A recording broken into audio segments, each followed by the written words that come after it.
Bienvenue à cette seconde émission à l'occasion du 4 février, Journée internationale de lutte contre le cancer. Une émission à nouveau en association avec le CHU. Après avoir parlé des cancers évitables, de dépistage, de prévention, nous allons parler de la prise en charge dans l'entièreté du patient. On voit souvent passer sur les réseaux sociaux des gens nous dire combien la prise en charge, certes médicale, mais pas seulement, est importante pour eux. Ils parlent d'empathie, d'accompagnement, d'écoute. Eh bien, tout ça est rigoureusement organisé. Je remercie, mesdames, d'être venues aujourd'hui sur ce plateau pour nous parler de vos précieux et difficiles métiers d'accompagnement des patients. Bonjour Amandine Kivy. Vous êtes oncologue médicale et présidente du Collège des soins oncologiques de support. Dans un instant, on revient sur la définition de ce terme. Sophie Lefebvre, vous êtes assistante sociale. Coralie Carton, vous êtes cadre de santé. Mélanie Pandore, vous êtes psychologue. Alors démarrons justement avec ces soins de support oncologique. Alors, ces soins oncologiques de support, en fait, c'est tous les traitements, les soins et l'accompagnement qui vont se faire en association avec le traitement contre le cancer. Donc, ça va comprendre, en fait, tous les traitements, tous les soins qui vont permettre de diminuer les conséquences de la maladie, des traitements, d'éviter les effets indésirables. Et ils sont là, en fait, pour améliorer la tolérance des traitements et pour améliorer l'efficacité aussi de ces traitements. Et puis, comme vous l'avez dit, effectivement, c'est pour prendre en charge le patient dans son entièreté et en tant que patient plus qu'en tant que maladie, c'est-à-dire qu'on va organiser autour de lui une prise en charge globale avec différents intervenants pour essayer de répondre à ses besoins tout au long de la maladie, du début à la fin. Alors justement, je vous propose, pour que l'on comprenne bien cette prise en charge, que nous partions de ce moment, de l'annonce justement, et donc on va suivre le parcours du patient. L'annonce, on le sait, hein, c'est un moment qui peut provoquer une sidération, voire un traumatisme. Est-ce que vous intervenez à ce moment-là, c'est-à-dire juste en sortant du bureau? On le sait, les gens qui apprennent la nouvelle, en général, que les informations qui viennent après, ils ne les retiennent pas. Alors, c'est sûr que cette consultation d'annonce, alors l'annonce, elle est au départ médicale, hein, bien évidemment, mais autour de cette annonce médicale, il y a tout un dispositif d'annonce qui a été mis en place dès les premiers plans cancer, dès 2003, en fait, pour accompagner cette annonce, parce que, comme vous l'avez dit, c'est effectivement un traumatisme et un électrochoc dans la vie de quelqu'un quand on annonce un cancer. Et donc, au-delà de cette annonce, on a défini des temps pour pouvoir prendre en charge les patients qui vont se faire les uns après les autres. Et il y a donc ce fameux temps d'accompagnement soignant qui est fait à l'issue de la consultation d'annonce par un soignant, une infirmière ou un infirmier, le plus souvent, et qui va pouvoir reprendre avec le patient un petit peu à distance effectivement les modalités de l'annonce, ce que le patient effectivement en a compris, quel impact ça va avoir dans sa vie et qu'est-ce qu'on va pouvoir mettre en place pour l'aider. Et c'est de là que vont découler les différents soins de support et les différentes propositions qui vont être faites aux patients dans sa prise en charge. Ça, c'est vous qui vous en occupez de cette partie-là? Alors, moi, je suis cadre de santé, je fais plus de soins, mais par contre, je m'occupe d'une équipe où il y a effectivement des infirmières qui réalisent ce temps-là, ce temps d'accompagnement soignant qui est un temps extrêmement précieux. Elles peuvent intervenir à plusieurs moments, juste après l'annonce médicale, où là, leur place, elle sera un peu différente, c'est-à-dire qu'elles ont davantage une place, suivant comment est le patient, mais qui peut être vraiment dans un état de sidération, plutôt de présence bienveillante. Ça va être prendre la main, vous voyez, proposer un verre d'eau, assurer cette présence-là, parce que le patient, en général, n'a pas la possibilité, ce qui est bien naturel, d'aller au-delà de ce qu'il ressent. Donc, c'est prendre en compte les émotions du patient, rester disponible et proposer un deuxième temps, un peu à distance, où là, justement, comme le disait Amandine, il s'agit d'un temps très privilégié où l'infirmière ou l'infirmier va s'adapter au patient et va lui demander, lui, comment est-ce qu'il va, quelles sont les répercussions pour lui, en termes de travail, au niveau social, au niveau psychologique, diététique. Il s'agit d'un entretien qui dure à peu près 1 heure Et l'infirmier, en fait, ou l'infirmière va faire des propositions de professionnels de soins oncologiques de support. Donc, je me retourne vers mes collègues qui prennent le relais avec l'accord du patient, selon ce que l'infirmière, qui a une place donc très particulière, qui est quand même experte en oncologie, va déceler. Et après, c'est une alliance, en fait, avec le patient. Donc, c'est un temps extrêmement privilégié et important. À quel moment, justement, se passe ce temps-là entre le moment de l'annonce et cet échange? C'est en fonction des besoins du patient ou c'est assez protocolaire? Alors, il y a plusieurs possibilités. Nous, en tout cas, dans le service, on le fait en général au moment de la venue pour le premier traitement. Vous voyez, ce qui n'est pas forcément idéal, mais ce qui permet aux patients d'éviter de faire des allers-retours. On travaille en fait pour justement faire en sorte que ce temps soit proposé un petit peu avant la première venue. Mmh. Oui, donc Voilà. là, ça dépend de la prise en charge qui va suivre. Oui. Mais on imagine que donc, le patient sort de sa consultation, le moment d'annonce. Là, est-ce qu'il y a quelque chose qui est proposé, vous voyez, entre ce temps Oui. d'annonce où là, les questions démarrent et le premier traitement? Alors déjà, le médecin, en fait, en général, présente ce professionnel qui propose ce temps d'accompagnement soignant, remet un carton avec les coordonnées et le médecin peut faire aussi le relais auprès du professionnel suivant ce qu'il ressent pour que ce professionnel, avec l'accord du patient, appelle et un premier contact téléphonique pour éventuellement un premier échange, proposer une venue un peu en amont de du premier traitement ou pour expliquer qu'il viendra voir le patient lors du premier traitement en fait, en hôpital de jour ou en hospitalisation traditionnelle. Mais pour créer un petit lien en fait. Alors, du point de vue de la psychologue, ce temps de sidération, est-ce qu'il faut, je dirais, dans la prise en charge assez rapidement pour que les choses puissent se faire aussi après, revenir sur l'annonce et essayer de dégager, de comprendre les émotions qui ont été ressenties à ce moment-là? Ou est-ce que finalement, il y a tellement d'autres choses à penser que c'est une réflexion, une introspection que vous gardez pour plus tard? Eh bien, je dirais que ça va dépendre des patients.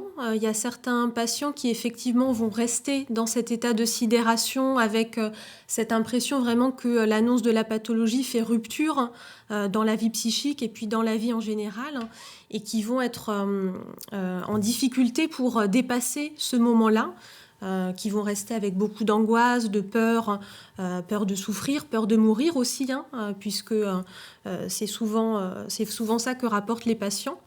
Donc pour ces patients-là qui vont rester dans cet état de sidération, en général assez rapidement, ils sont repérés par mes collègues médecins, infirmiers qui vont pouvoir leur proposer une aide psychologique.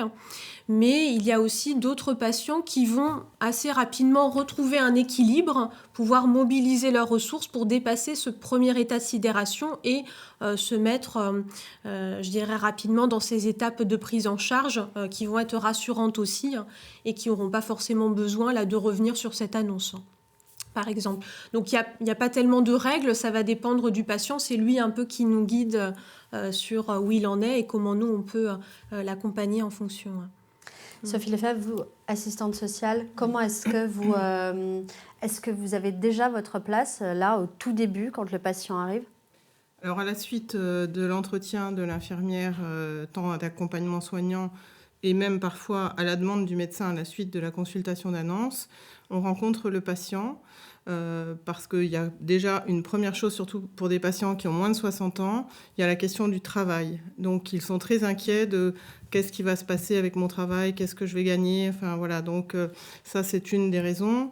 Après en fait on les rencontre assez rapidement. Mais en fait, on peut les rencontrer tout au long de la prise en charge, suivant leurs besoins et suivant leurs demandes. Parce qu'au départ, sur les retours à domicile, par exemple, les gens disent qu'ils vont faire les choses eux-mêmes, qu'ils n'auront pas besoin d'aide. Et puis au fur et à mesure du traitement, si le traitement est trop fatigant, eh bien, ils vont se rendre compte qu'on peut mettre en place des aides à domicile. Et puis après, notre prise en charge, elle est extrêmement large parce que c'est vrai qu'on s'occupe de patients qui sont très précaires, mais aussi bien des patients qui ont des moyens. Quand on a des patients très précaires, on peut aller jusqu'à une recherche de logement. On peut mettre en place aussi sur des patients qui ont des problématiques plus neurologiques, des demandes de mise sous protection parce qu'ils ne vont plus être en capacité de gérer leurs biens. La garde des enfants aussi, par exemple. Alors, pour des patients qui ont des enfants, on intervient pour essayer d'être sûr que les enfants vont être en lieu sécurisé le temps du traitement des parents, du parent, surtout si le parent vit seul. Et il faut qu'on voit un petit peu quel est l'entourage du parent. En tout cas, on essaye d'accompagner. Et c'est vrai que notre rôle d'assistante sociale a parfois un mauvais écho dans la tête des gens, mais on essaye de les rassurer qu'on est là vraiment pour les accompagner et leur apporter tout le bien-être et essayer de faire en sorte que leurs enfants soient bien aussi pendant qu'ils seront soignés et qu'ils soient rassurés parce que certains patients aimeraient ne pas être hospitalisés pour rester avec leurs enfants. Mais ça, on essaye de voir ce qu'on peut faire. Est-ce que j'ai l'impression que c'est presque une autre intrusion, l'intrusion sociale. Vous voyez ce que je veux dire? On a le pan médical, on a l'annonce, etc. Et puis là, bim, on vient voir un peu notre compte en banque, notre machin. Est-ce que c'est comme ça aussi qu'ils le prennent? Alors, je suis tout à fait d'accord avec vous. Et j'ai parfois cette discussion avec mes collègues parce que je voudrais savoir si la demande, elle vient vraiment du patient ou d'une projection que peut avoir l'infirmière en toute bonne bienveillance. Mais moi, voilà, c'est pas parce qu'on est malade qu'on a besoin de l'assistante sociale. Et après, on essaye d'y aller doucement. Je veux dire, on ne demande pas trop d'éléments. Ça dépendra un peu des besoins. On leur explique déjà à quelles aides ils peuvent prétendre. Quelles sont les aides qui vont demander à ce qu'on ait des documents administratifs et financiers, s'il y a besoin, ce qui n'est pas forcément le cas. Il y a parfois des choses très simples. On n'est pas uniquement là dans le cadre financier. Et puis après, c'est une question de perception des choses et des gens. Et on essaye vraiment d'être respectueux et d'aller au rythme de la personne aussi. Je ne sais pas si vous avez vu passer cette vidéo un petit peu virale là, ces derniers jours d'Arthur Sadoun, un PDG d'une grande entreprise internationale de communication, qui a souffert d'un cancer, qui a souhaité être transparent avec ses salariés, donc a envoyé, le PDG aussi, il a envoyé un mail à tous ses collaborateurs dans le monde pour leur dire, voilà, j'ai un cancer, a priori ça va aller, machin, mais j'ai quand même un cancer. Est-ce que... Et alors, en plus, il soulève le problème, parce qu'en retour, ses salariés lui ont dit super, merci d'être transparent, parce qu'aujourd'hui, c'est pas simple d'être malade dans une entreprise, parce qu'on peut être aussi stigmatisé comme quelqu'un d'un peu fragile, donc des difficultés aussi à progresser dans son travail, à assumer son travail. Oui. Ce sont les retours que vous avez ? Alors, il y a certains patients, un auquel je pense en particulier, qui ne voulait pas dire qu'il avait un cancer, donc il prenait ses congés au début de son traitement. Ah ouais. Et quand je l'ai rencontré, je lui ai expliqué que la durée du traitement, ça allait être un petit peu compliqué et incompatible avec le nombre de jours de congés. Donc, je lui ai proposé de me mettre en lien avec sa DRH, avec l'assistante sociale. Il se trouve qu'il y en avait une. Donc, voilà. Et tout doucement, il a accepté finalement un arrêt de travail. De toute façon, c'était incontournable. Mais en effet, c'est la honte. Enfin, c'est encore une autre peine qui leur tombe d'aller dire qu'ils vont être absents pendant un certain nombre de mois. Enfin, c'est très compliqué, c'est vrai. Et c'est une perte aussi de reconnaissance sociale parce qu'ils vont être chez eux sans rien faire. Ouais. Et pour certaines personnes, c'est très difficile. Oui, ça rajoute en vécu de perte, en fait, puisque c'est beaucoup de ça dont il s'agit au moment de l'annonce de la pathologie cancéreuse, de rupture, de perte et de chamboulement à différents niveaux, que ce soit dans la vie personnelle, professionnelle, aussi familiale. On observe beaucoup de changements et c'est vrai que le sentiment d'identité de la personne, il peut être pas mal impacté, en fait. Et dans cette identité, il y a tout un tas de facettes. C'est occuper un travail, mais c'est aussi être parent, on parlait des enfants, et toute cette identité, elle peut être un peu impactée, en fait. Donc ça crée de la déstabilisation et ça nécessite un accompagnement qui soit avec tout un ensemble de professionnels, en fait. Donc le traitement démarre, la prise en charge médicale démarre. Comment est-ce que ça s'organise ensuite, donc pour vous, qui assurez ces soins d'accompagnement ? Alors, on essaye déjà d'anticiper ce qu'on peut anticiper, c'est-à-dire que sur les effets secondaires des traitements, sur des mesures de prévention, on explique aux patients les effets secondaires attendus, on leur remet des ordonnances, des traitements pour prévenir ces effets secondaires. Et puis, on va les voir régulièrement finalement, et ils vont venir régulièrement pour leur traitement. On va réévaluer les choses, réajuster le traitement aussi, parce que c'est vrai que on leur explique les effets secondaires attendus, mais ces effets secondaires, ils sont très variables en fonction d'une personne à l'autre.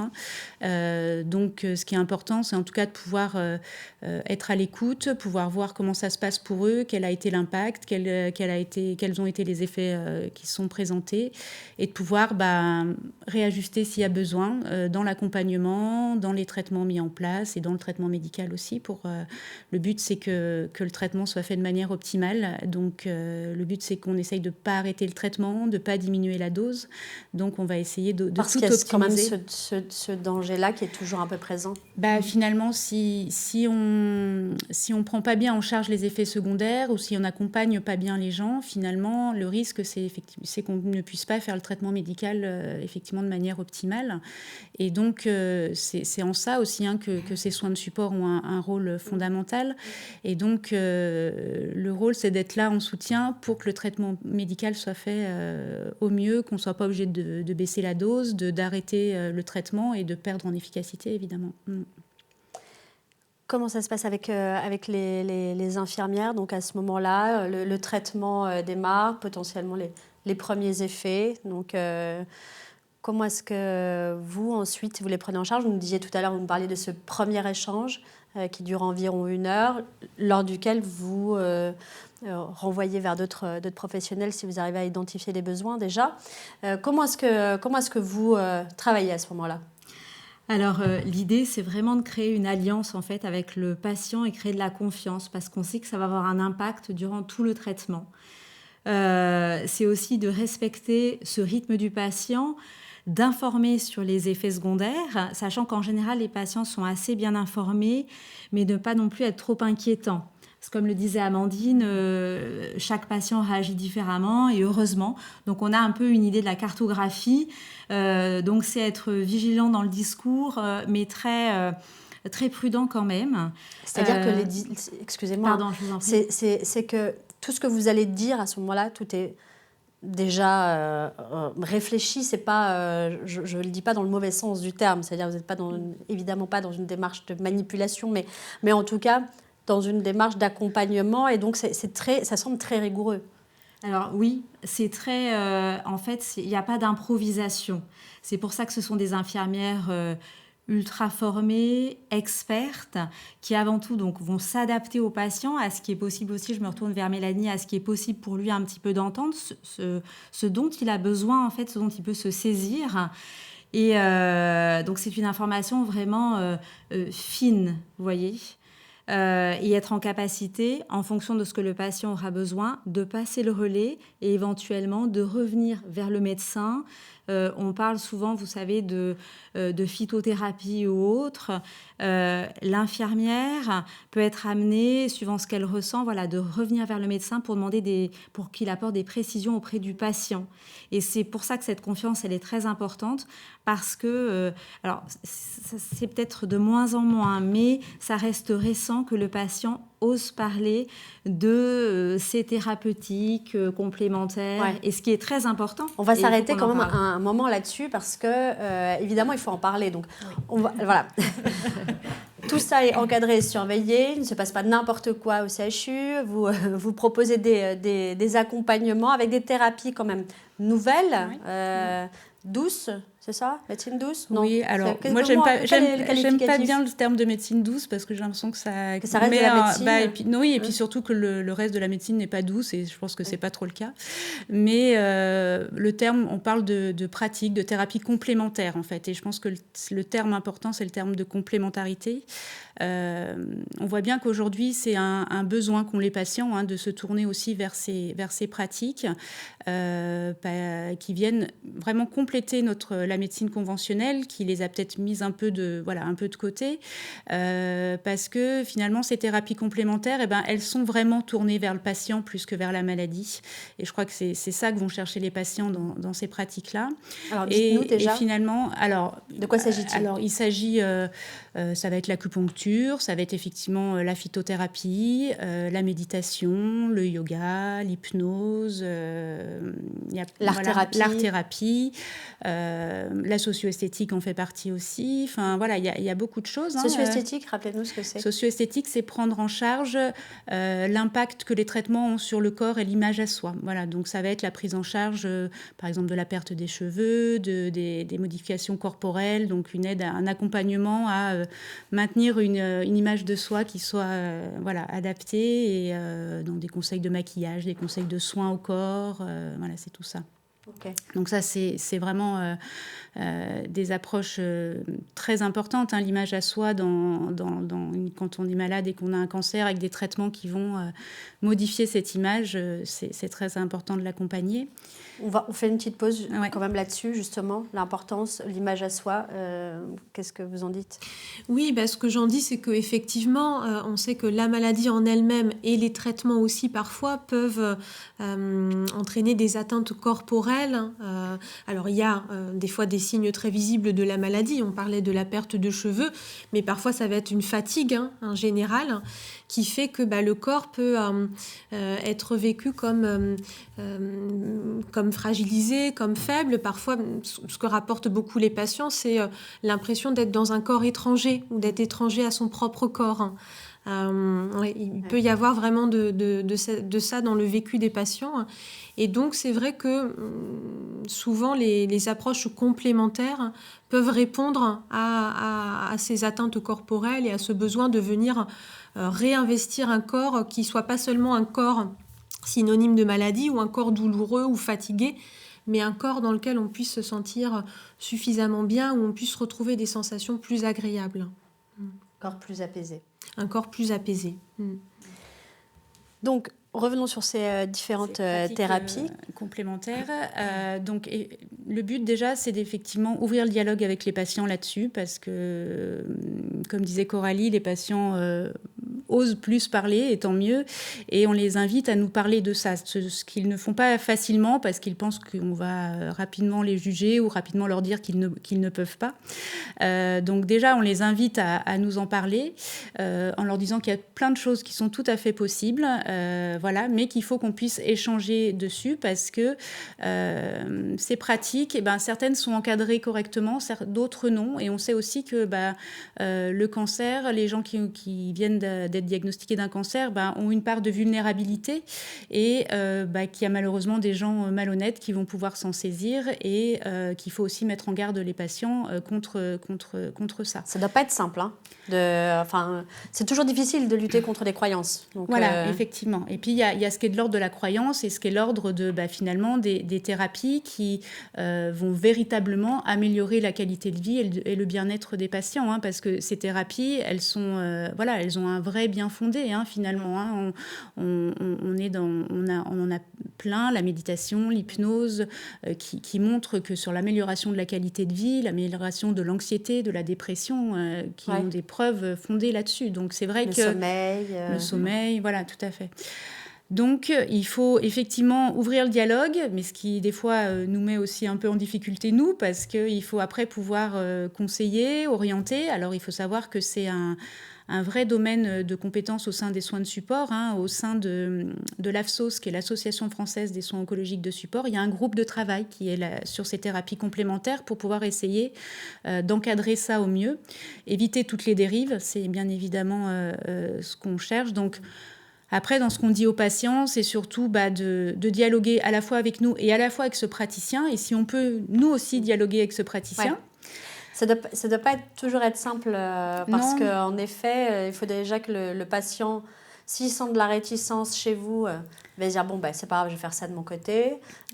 C'est pas simple, c'est un peu fragile. C'est fragile, mais il faut le faire, parce que justement, si on veut que, comme on disait, c'est une relation de confiance. Donc si on veut que le traitement fonctionne, si on veut qu'il n'y ait pas, ce qu'on dit rapidement aux patients, c'est qu'il y a certaines pratiques qui peuvent interférer avec le traitement anticancéreux. Et je pense que là, on a un petit point d'impact dans le sens où je pense que ça les alerte, parce qu'on a tendance à, comme vous le disiez, on appelle ça les médecines douces, donc on a tendance à penser que ça ne va pas faire de mal de toute façon.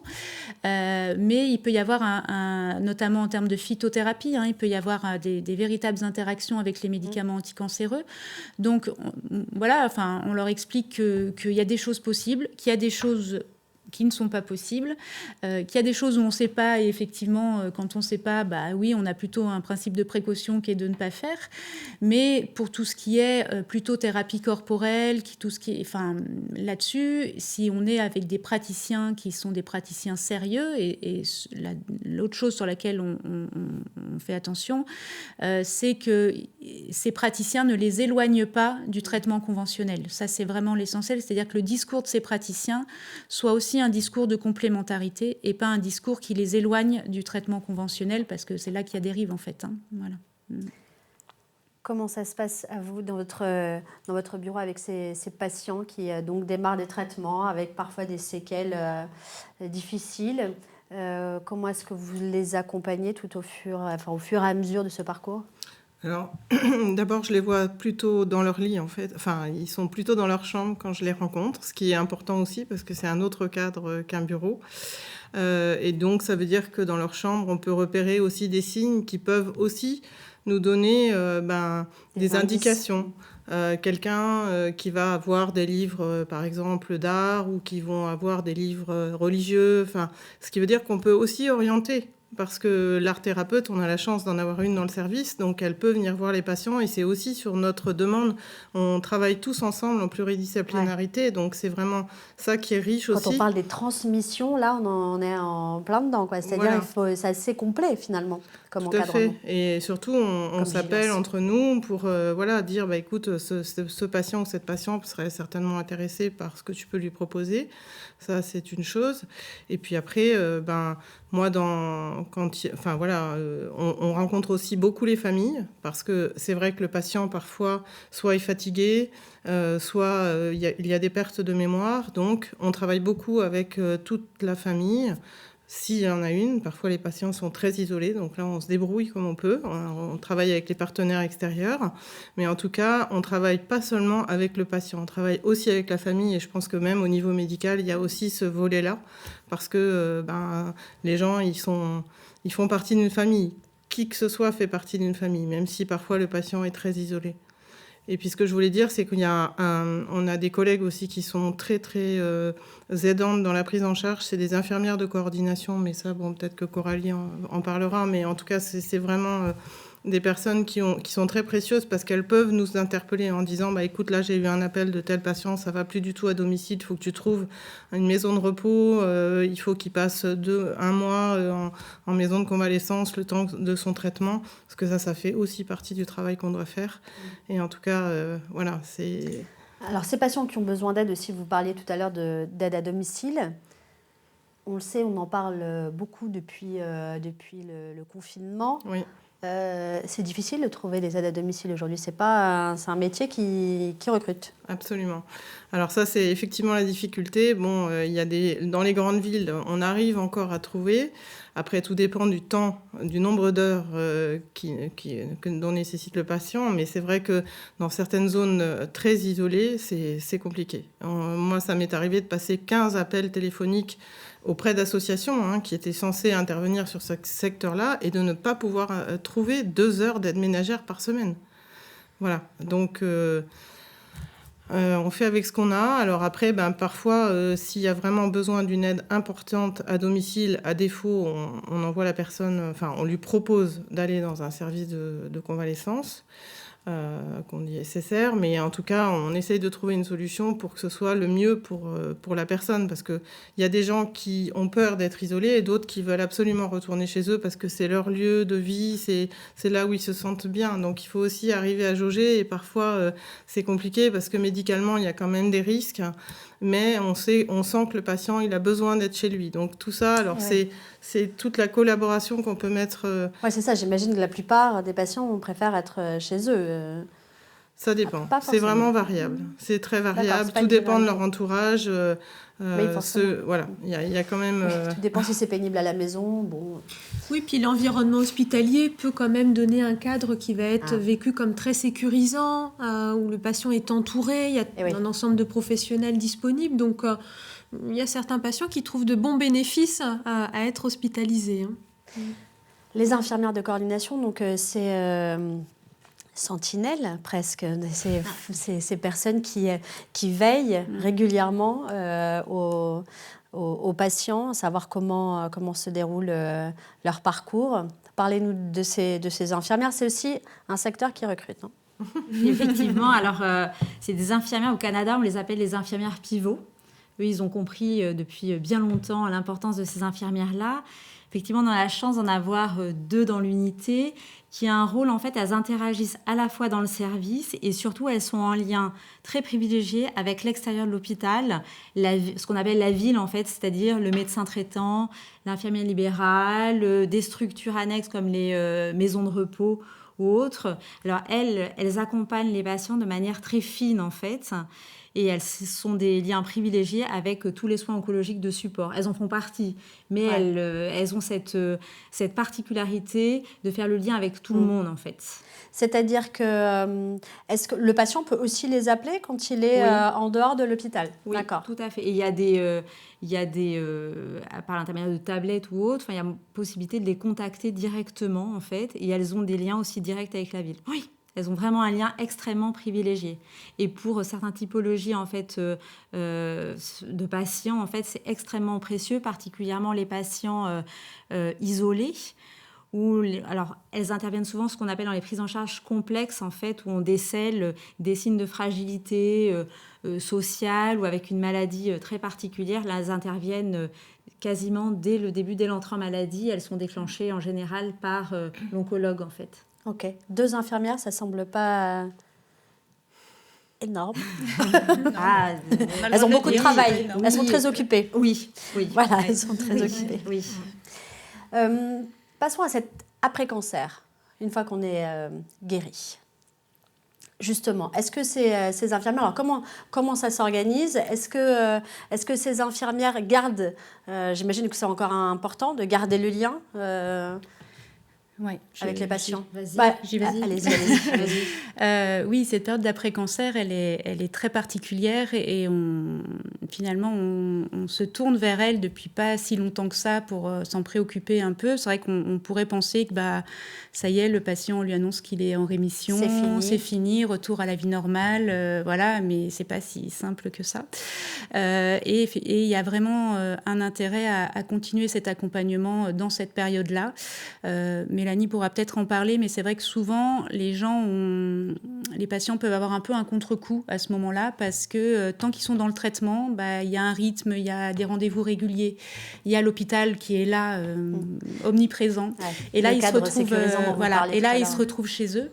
Avec censé aller bien parce que ça y est, c'est fini, ça va mieux, et censé reprendre une vie normale, et c'est pas si simple que ça, donc il faut vraiment pouvoir les accompagner. Il peut y avoir des séquelles des traitements, de la maladie, il peut y avoir pour lesquels les soins de support en amont sont très importants pour essayer qu'ils soient le moindre possible, mais il faut pouvoir aussi accompagner ça. Et puis, il y a le retour à la vie, la reprise du travail, le retour... il y a vraiment plein de choses à mettre en place. De la prévention secondaire aussi, c'est-à-dire que il y a plein de conseils et peut-être un peu de modification de mode de vie aussi que les patients vont avoir après avoir eu un cancer, et l'accompagnement qui est par exemple l'accompagnement diététique qui a pu avoir été mis en place pendant le traitement, c'est très important que derrière, ils puissent continuer à être faits. Il y a aussi ces séquelles de traitement qui peuvent contraindre le patient à avoir un nouveau régime. Voilà. Et puis, il y a aussi peut-être des bonnes habitudes à acquérir. Voilà. Et puis, il y a tout ce qui est activité physique. On en parle beaucoup. C'est assez... c'est récurrent, mais il faut le faire. Oui, et puis surtout, ça a un réel impact. C'est pas juste pour dire il faut faire du sport. C'est que vraiment, en fait, on se rend compte que ça diminue réellement et avec un vrai impact le risque de récidive.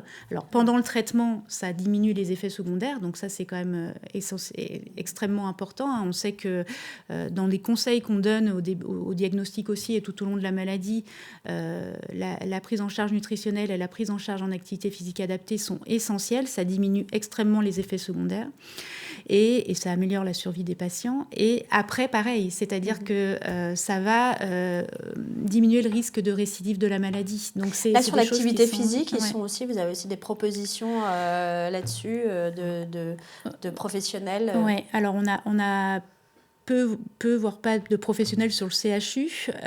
Nos kinés peuvent proposer, mais on n'a pas... Il y a un vrai métier qui est en enseignement d'activité physique adaptée, qui est une véritable formation. On a peu de professionnels sur le CHU de ce type-là, mais on travaille avec des organismes à l'extérieur pour adresser les patients. Parce que ce qui est important, c'est qu'ils soient accompagnés. C'est une activité physique qui doit être encadrée. Parce que c'est une reprise d'activité physique, c'est un réentraînement à l'effort. Même des gens qui allaient plutôt bien, la maladie va quand même les affaiblir. Il faut qu'ils puissent reprendre et que ça se fasse avec des vrais professionnels. On ne peut pas les envoyer à la salle de sport direct sans encadrement. Ouais. Donc voilà, il y a donc tout cet après-cancer, il y a énormément de choses à faire encore et il ne faut pas lâcher le patient dans la nature. Ce retour à la vie normale, en fait, il semble sur le papier idyllique, mais dans les faits, il n'est pas si simple. Oui, parce qu'en fait, en soi, il n'y a pas de retour à la vie normale, puisque cette vie, en tout cas, elle ne peut pas être tout à fait la même que celle que le patient avait auparavant. On parlait tout à l'heure, au moment du diagnostic d'annonce, de la rupture entre l'avant et l'après. C'est un peu comme si pendant la traversée des traitements, le patient était comme dans un temps un peu suspendu, un espace-temps mal défini, période un peu de flottement. Et au moment de la rémission et de la guérison, il y a ce souci de pouvoir travailler sur l'après et à ce moment-là, en fait, ça va... le rapport au temps, en fait, aussi qui change, c'est-à-dire qu'on passe du présent à la possibilité de se projeter. Oui, c'est ça. De nouveau, il s'agit de pouvoir se projeter. Et il y a même une injonction, d'ailleurs, des fois de la part des proches, de la part du travail, de pouvoir aller, on se projette, on y va. Là où le patient peut être encore... dans des appréhensions, par exemple la peur de la récidive, c'est quelque chose qu'on peut observer. Et puis, dans reprendre une vie normale, en fait, il va falloir qu'il adapte un certain nombre de choses. Donc, de nouveau, on lui demande de mobiliser ses capacités d'adaptation pour continuer une vie à peu près normale, mais pas tout à fait celle qu'il avait auparavant. Quel est votre rôle, vous, à ce moment-là ? Alors, il y a plusieurs choses. Dans la reprise du travail, on peut expliquer au patient qu'il peut reprendre un travail à temps partiel, par exemple, avec un mi-temps thérapeutique. Donc, on le met en lien avec les personnes qui conviennent. Et puis après, on travaille aussi avec la Ligue contre le cancer qui propose des activités, justement, post-traitement. Et ça, c'est très précieux parce que, justement, au niveau du sport adapté, ils proposent des séances et ils essayent de s'adapter au lieu de vie de la personne. Ils proposent des activités de rencontres, justement, après le traitement. Donc ça, c'est important d'en parler parce que ça peut être très utile, surtout pour des patients qui sont un peu isolés. Et puis après, c'est quand même de maintenir des aides s'il y a besoin, de remettre en lien avec des associations s'il y a besoin aussi. Alors... Oui, parce que j'imagine qu'il y en a pour qui cette période-là a été tellement difficile qu'ils ont pu perdre leur boulot. Il y a plein de remises en question aussi. Et peut-être des envies professionnelles différentes. Alors, effectivement, il y a pas mal de personnes qui remettent en question leur orientation professionnelle. Et pour certaines même, ce temps de la maladie, c'est un temps de réflexion. Et en général, alors on les accompagne pas forcément, mais ils ont déjà pris en main cette réflexion et ils savent un peu où ils vont. Mais nous, on met aussi en lien avec des travailleurs sociaux à l'extérieur. Et ça, c'est très précieux parce qu'il y a vraiment des partenaires avec lesquels on travaille bien, surtout sur des situations très complexes. Il y a un dispositif d'accompagnement et de coordination maintenant qui est très utile. Et du coup, on oriente vers nos collègues à l'extérieur pour qu'ils puissent être accompagnés parce que c'est vrai qu'ils ont tendance à revenir vers nous parce qu'ils nous connaissent, c'est un repère, mais parfois des gens habitent très loin parce que nous, on accueille des gens de toute la région, hein, c'est pas que des gens de Gironde, donc on met en lien avec des gens sur leur département. Et puis, après, vraiment, s'ils ont besoin, on travaille aussi maintenant beaucoup par mail et par téléphone.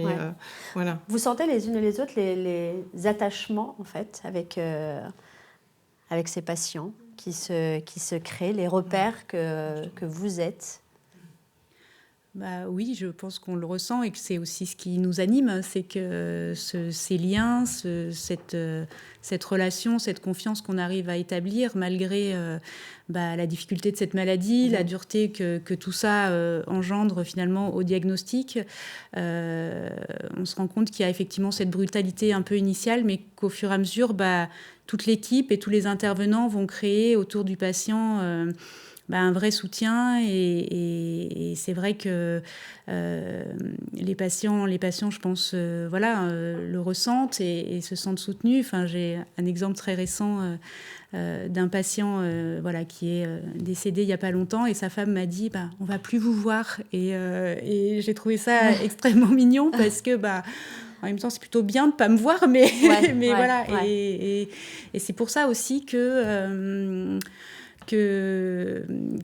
faut qu'on soit une équipe soudée autour des patients, qu'on puisse échanger. Hein. On a quand même vraiment des moments aussi définis pour que nous, entre nous, on échange sur les prises en charge. C'est ça, parce que là, vous semblez ému en parlant de cette histoire-là. Justement, est-ce que vous êtes aidé, accompagné, parce qu'on ne peut pas être... c'est dur, quoi.